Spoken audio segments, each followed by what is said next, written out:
और रुक करेंगे। इस बीच आ रही एक बड़ी खबर की ओर, बड़ी जानकारी की ओर रुक कर लेते हैं। तेज प्रताप ने बढ़ाई आरजेडी की मुश्किलें। जी हाँ, ये इस वक्त की बड़ी खबर आपको बता दें। तेज प्रताप ने वीवीआईपी के साथ गठबंधन कर लिया, निर्दलीय चुनाव लड़ने का ऐलान किया। ये इस वक्त की बड़ी खबर आपको बता रहे हैं, बड़ी जानकारी।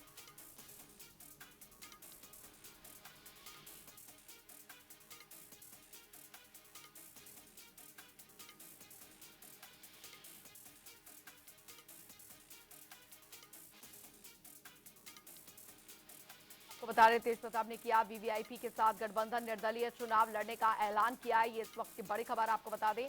तेज प्रताप यादव व महुआ से लड़ेंगे चुनाव।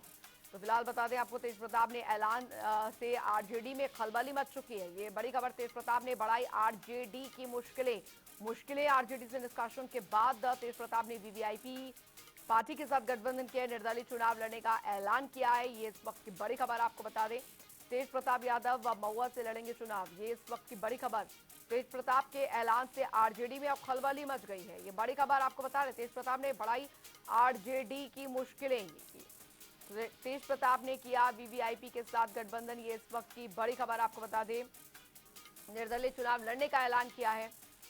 तेज प्रताप यादव महुआ से लड़ेंगे चुनाव, इस वक्त की बड़ी खबर आ रही है। तेज प्रताप के ऐलान से आरजेडी में खलबली मच चुकी है। तेज प्रताप ने बढ़ाई आरजेडी की मुश्किलें, ये इस वक्त की बड़ी खबर आपको बता रहे। तेज प्रताप ने किया वीवीआईपी पार्टी के साथ गठबंधन, बड़ी जानकारी आपको बता रहे। निर्दलीय चुनाव लड़ने का ऐलान किया है तेज प्रताप यादव, महुआ से लड़ेंगे चुनाव। तो फिलहाल तेज प्रताप यादव की नई रणनीति फिलहाल क्या तस्वीर सामने लाती है, वो देखना होगा।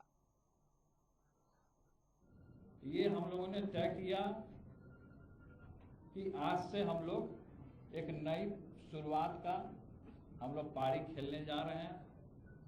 आगे की लड़ाई हम जानते हैं कि चुनौतीपूर्ण लड़ाई है। बहुत सारे लोग सोच रहे होंगे कि हमसे टकराएंगे तो चूर चूर हो जाएंगे, बहुत सारे लोग में मनसा है। लेकिन हम लोग की सेना तो छोटी है और आगे जिस तरीके से लड़ाई है, हम लोग का साथी एक अपने आप में बहुत बड़ा ताकत है। बहुत सारा दुश्मन लोग आपके चैनल के माध्यम से सुनेगा तो थोड़ा सा उसको लगेगा कि हाँ, लेकिन हमको पूर्ण तरीके से अपने ऊपर विश्वास है और हमारी ताकत। और इस घड़ी में जिस तरीके से प्रदीप निषाद जी और भी लोग हैं दल के, सभी लोग का जन समर्थन हमारे साथ आया, तो प्रदीप निषाद जी की जो ओरिजिनल पार्टी है, यही ओरिजिनल पार्टी है। अभी एक बहरूपिया है जो वीआईपी पार्टी बना के घूम रहा है। असली जो पार्टी, नहीं हंसने वाली बात नहीं, असली जो पार्टी है इन्हीं का है। और अपने गठबंधन से जुड़ने के लिए और भी दल हैं, चाहे आरजेडी है, कांग्रेस है, उनको भी हम न्योता देने का काम करते हैं। अगर उनको जुड़ना है तो जुड़ सकते हैं, वो भी जुड़ सकते हैं। सब लोग एक साथ एक समर्थन हो तो अच्छी बात है। सब लोगों के साथ हम लोग जुड़ने का काम करेंगे। जिनको मेरा मजाक उड़ाना है, जिनको हंसी उड़ाना है, वो हंसी उड़ाते रहे, हवा में उड़ जाएंगे। तेजस्वी यादव महुआ से कभी नहीं लड़ेंगे। तेजस्वी यादव महुआ से नहीं लड़ेंगे। अगर मगर को छोड़िए, वो सब पानी में घूमता है मगरमच्छ। अब अरे भाई को तो हम तो शुरू से आशीर्वाद दे ही रहे हैं। हम तो बात नहीं हो रही है हमारी, लेकिन हम तो आशीर्वाद दे रहे हैं। इस चैनल में भी हमारे भाई देख रहे होंगे। तो तेजस्वी तुमको आशीर्वाद है, हम आशीर्वाद ही देने का काम कर रहे हैं। आगे बढ़ो। संवाददाता ज्ञानेंद्र वर्मा हमारे साथ इस बीच जुड़ गए हैं इस खबर पर ज्यादा जानकारी के साथ। ज्ञानेंद्र, तेज प्रताप यादव की नई रणनीति या ये नई शुरुआत बिहार की राजनीति में क्या तस्वीर पेश करने जा रही है अब चुनावों से पहले? देखिए, निश्चित रूप से अंजलि, तेज प्रताप यादव ने जब कल गठबंधन का ऐलान किया है, ऐसे में बिहार की जो राजनीति है वो उसकी सरगर्मी काफी तेज हो चुकी है। क्योंकि तेज प्रताप जिस तरह से एक महिला के प्रकरण में अपने परिवार और अपनी पार्टी से निकाले जाते हैं, उसके बाद कई तरह की बातें सामने आ रही थी। लेकिन तेज प्रताप तमाम बातों पर लगाम लगाते हुए उन्होंने कल जिस तरह से महागठबंधन के से निकालने जाने के बाद अब एक पार्टी के साथ गठबंधन किया है, तो कहीं ना कहीं ये सबसे बड़ी चुनौती राजद के लिए होगी। चूंकि राजद से उन्हें 6 साल के लिए पार्टी से निकाला गया था और कयास लगा रहे थे कि अब तेज प्रताप का भविष्य क्या होगा। ऐसे में तेज प्रताप यादव ने तेज प्रताप टीम के नाम से अपनी पार्टी की शुरुआत की है। हालांकि ये अभी रजिस्टर्ड पार्टी नहीं है, लेकिन जिस तरह से उन्होंने पहले ही आगाज कर दिया था कि मुझे घर और पार्टी से निकाला गया है, इससे मैं काफी दुखी हूं। और इस चीज को उन्होंने कल भी मीडिया के समक्ष दर्शाया है कि आप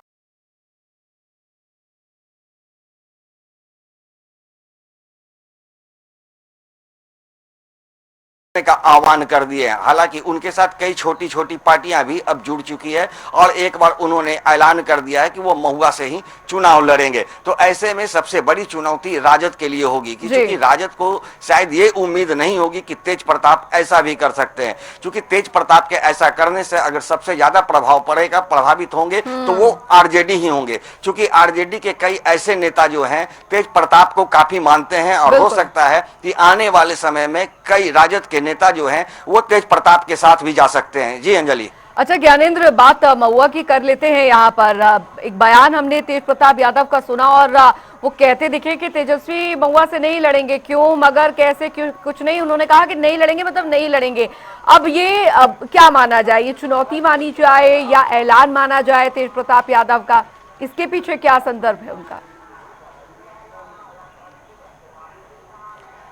देखिए, तेज प्रताप ने साफ तौर पे कहा है कि वो अपने भाई को अच्छी तरह जानते हैं, वो कभी भी महुआ से चुनाव नहीं लड़ेंगे। लेकिन जिस तरह से वहां से मुकेश रोशन विधायक है, 2020 के चुनाव में वहां से उन्हें चुनाव लड़ाया गया था और वहां से विधायक है, तो ऐसे में उन सीट पर मुकेश रोशन का भी दावा है, लेकिन वो राजद में है और तेज प्रताप अपनी अलग निर्दलीय वो लड़ेंगे। तो कहीं ना कहीं ये जो है राजद के लिए बड़ी चुनौती होगी, चूंकि अब राजद के लिए ये एक सीट का काफी महत्व होगा। चूंकि इस चुनाव में एनडीए वर्सेस महागठबंधन की लड़ाई है और ऐसे में तेजस्वी यादव जो हैं लगातार चाह रहे हैं कि वो अधिक से अधिक सीटों पर अपनी जीत को दर्ज करे। तो ऐसे में तेजस्वी प्रसाद यादव पर तो साफ तौर पर तेज प्रताप ने दावे के साथ कहा है कि वो महुआ से चुनाव नहीं लड़ेंगे। तो ऐसे में अब देखिए, परिवार की लड़ाई है और राजनीतिक लड़ाई भी हो चुकी है, लेकिन अब तेजस्वी यादव इस तरह की गलती वो नहीं करेंगे। ठीक है, वो अपनी पार्टी की ओर से कैंडिडेट को देंगे, उम्मीदवार बनाएंगे। हो सकता है कि मुकेश रोशन को ही वहां से फिर टिकट दिया जाए राजद की ओर से,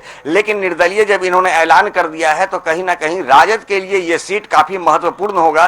चूंकि जब हसनपुर से जीतने के बाद अब एक बार फिर से वो महुआ बैक हो रहे हैं और मुकेश रोशन को ये चुनौती नहीं दे रहे हैं, वो राजद को चुनौती दे रहे हैं। तो ऐसे में अब राजद के लिए ये बड़ी चुनौती होगी कि महुआ सीट पर कैसे अपनी जीत को दर्ज किया जाए। अगर उन्हें वहां से जीत दर्ज नहीं होती है तो कहीं ना कहीं ये बड़ा झटका राजद को मिल सकता है। तो कहीं ना कहीं तेज प्रताप को ये पूरी तरह से जानकारी है कि किसी भी कीमत पर जो तेजस्वी प्रसाद यादव हैं वो राघोपुर छोड़ करके महुआ से चुनाव नहीं लड़ेंगे। चूंकि भाई और भाई की लड़ाई होगी तो ऐसे में नुकसान दोनों का होना है और इसका फायदा कहीं ना कहीं तीसरी पार्टी को मिल सकता है। तो ऐसी गलती तेजस्वी प्रसाद यादव नहीं करने वाले हैं। अच्छा ज्ञानेंद्र, तेज प्रताप यादव के दिमाग में चल क्या रहा है? क्योंकि अभी देखिए, चुनावों से पहले नेताओं का एक पार्टी से दूसरी पार्टी में जाना आना लगा रहता है, लेकिन तेज प्रताप की स्थिति की अगर बात की जाए और यहाँ पर उनके बयान को सुना जाए, वीआईपी पार्टी को बहरूपिया पार्टी कह गए हैं, लेकिन दूसरी तरफ इनविटेशन दे दिया है आरजेडी तक को कि देखिए आइए और हमारे साथ मिल जाइए, एक साथ चुनाव में उतरते हैं। अन्य पार्टियों को भी दिया है यहाँ पर। इसे किस तरीके से देखें हम?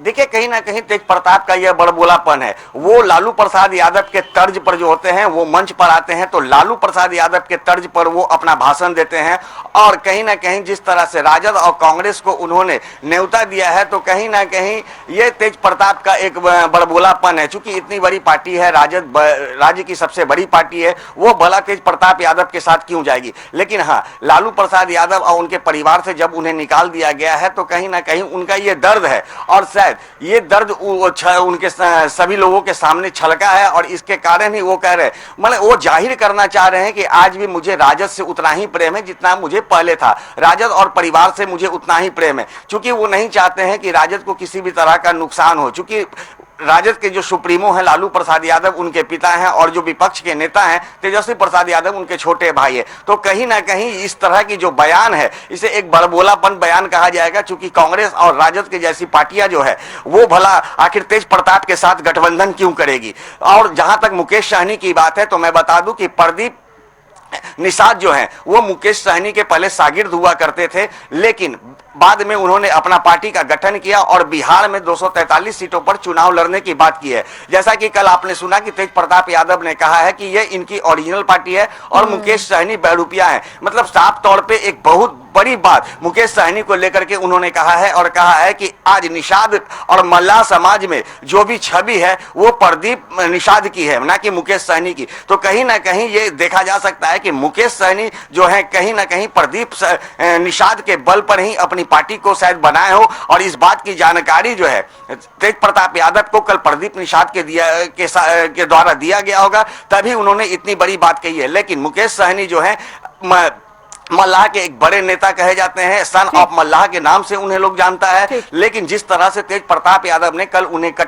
उन पर कटाक्ष किया है और उन्हें बहरूपिया किया है, तो अब मुकेश सहनी के लिए भी अब ये बड़ी चुनौती की बात होगी कि आखिर वो अपनी मल्लाह समाज में जो उनकी पकड़ है वो इस विधानसभा चुनाव में कैसे दर्ज करवा पाते हैं। अच्छा ज्ञानेंद्र, अब सियासी समीकरण को हम समझना चाहेंगे कि अभी फिलहाल बिहार चुनावों से पहले सियासी समीकरण किस तरीके से बन रहे हैं, क्योंकि अमूमन किन्हीं भी राज्यों में अगर चुनाव होते हैं तो सबसे पहले देखा जाता है कि किन पार्टियों के बीच में जो वर्सेस का गेम है, जीत हार का गेम है, वो देखने को मिलेगा। कैसा मुकाबला रहेगा, त्रिकोणीय मुकाबला रहेगा कैसा। बिहार की अगर बात की जाए तो एक तरफ महागठबंधन है, एक तरफ बीजेपी है, एनडीए यहां पर है, और दूसरी तरफ ये क्षेत्रीय पार्टियां हैं। तो इस बार का चुनावी समीकरण किस तरीके से बनता देखने को मिल सकता है, क्योंकि बिहार का इंटरेस्टिंग फैक्ट हमेशा से ये रहता है कि बिहार के चुनाव से पहले जितनी भी रैलियां हो जाए जमकर भीड़ जुटती है, बड़ी बड़ी रैलियों में, बड़ी बड़ी पार्टियों की रैलियों में, लेकिन उसके बाद जो स्थिति निकल कर आती है वो निकल के आती है क्षेत्रीय पार्टियों की। देखिए निश्चित रूप से ये सिर्फ बिहार की ही बात नहीं, तमाम देश की अगर बात कर ले तो हर जगह कहीं भी बड़ी पार्टियों की अगर रैली होती है तो उसमें भीड़ जुटती है। देखिए अगर आबादी के अनुसार हम कहें कि अगर मान लेते हैं कि हमारे राज्य की आबादी 5 करोड़ है और उसी बीच अगर हमारे साथ 20 पार्टियां हैं हमारे राज्य में और 20 अगर रैलियां करती है पारा पारी, तो आखिर वो जनता को लाएंगे कहां से? अन्य प्रदेशों से तो लाएंगे नहीं। तो जनता जो होते हैं वो इसी राज्य के होते हैं और उन्हें भाड़े पर भी कहीं ना कहीं उपयोग किया जाता है। बहुत लोगों का ये कहना है कि भाड़ों पर ला करके लोगों को भीड़ जुटाया जाता है, लेकिन ये कोड़ वोट नहीं होता है। क्योंकि जो कोड़ वोट होता है वो जानते हैं कि मुझे किसे वोट करना है, किसे मतदान करना है, किसे हमें तो इस बार मोदी और नीतीश की जोड़ी कुछ कमाल कर पाएगी बिहार में? चुनाव तो इस बार क्या मोदी और नीतीश की जोड़ी कुछ कमाल कर पाएगी बिहार में?